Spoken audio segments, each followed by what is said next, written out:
Be ready. Start. Mr.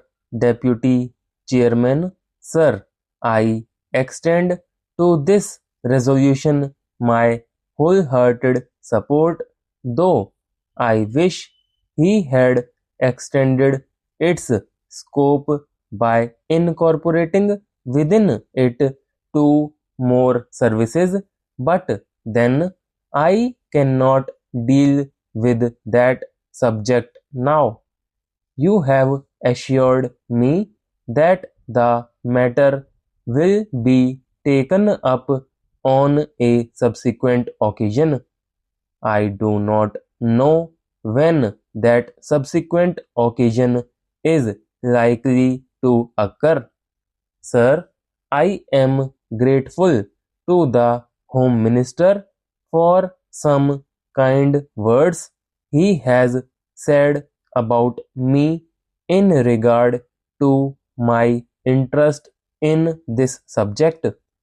No doubt for long I have been urging the necessity of creating more all India services during the last 5 years or so, ever since that recommendation on the subject was made by the States Reorganization Commission, and during the last 1 year and a half, near about that time, I have been tabling resolutions on the subject twice or thrice, but they could not come up.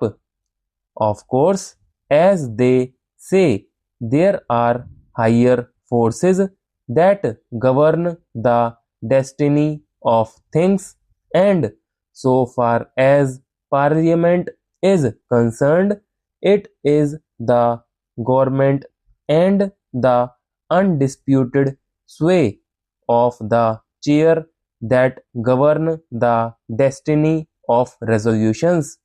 Obviously, it was so ordained that this resolution should come up only now, and that too as a government sponsored resolution.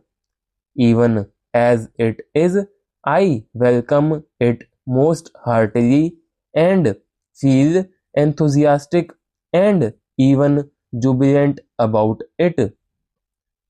Sir, I sincerely congratulate the Honorable the Home Minister for the tact, the firmness, the strength, and the determination which he has shown in overcoming all the obstacles and difficulties which I am sure were there in his way. The opposition and unwillingness of the states were there initially, I know, and I also know, sir, that about a year ago, when I tabled a question on this subject, the then Home Minister told us that the government would be only too glad to have more all India services, but then the handicap in their way was that the states were not agreeable to it. Subsequent to that, sir, about the middle of this year, I wrote to all the chief ministers requesting them to let me know their views on this subject, and I was a little unhappy to find that no chief minister replied to me saying that he was agreeable to it. One or two of them especially said that they were against it. So all these difficulties were there in the way of the Home Minister, but I find that by his sweet persuasion he has been able to win over all the chief ministers who, in the conference immediately preceding the last one, agreed to it in principle, and in the subsequent conference they agreed to it. It appears obviously in toto, and hence we have before us this resolution supported by the chief ministers of all the states. Sir, for that I want to congratulate most sincerely and heartily the Honorable the Home Minister.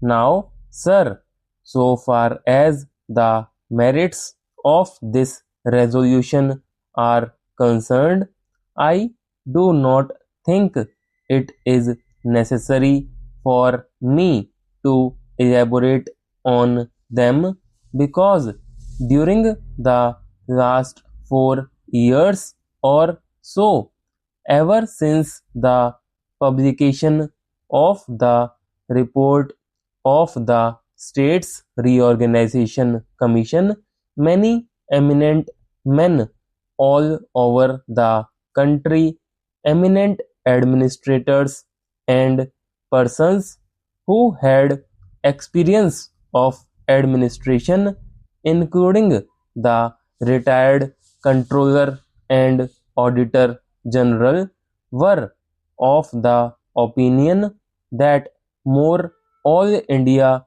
services should be created.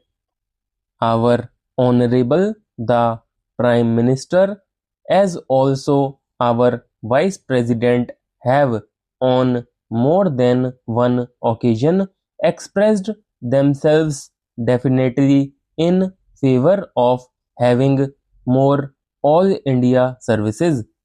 Last year, sir, about the month of October, when addressing the Indian Police Service officers when they were going out after having had their training for a year, he expressly said that if national integration was to be maintained, it was necessary to have more All India services.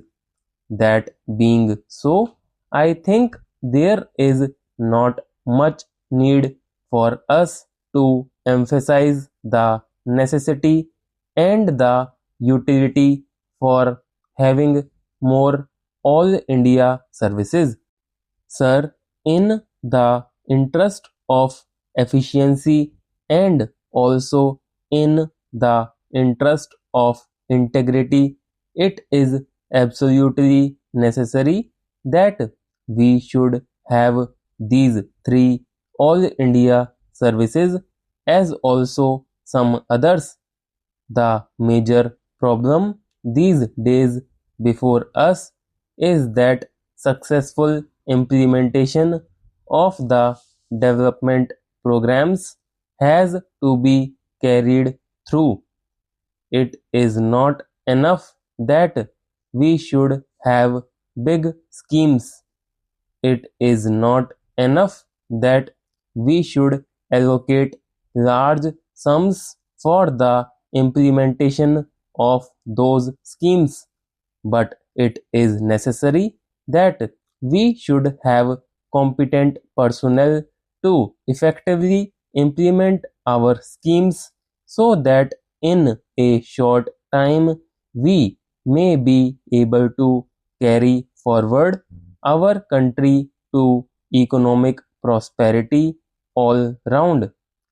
In the past, during the pre-independence period, we had quite a number of All India services, but then when we framed our constitution, we dispensed with the others retaining only two.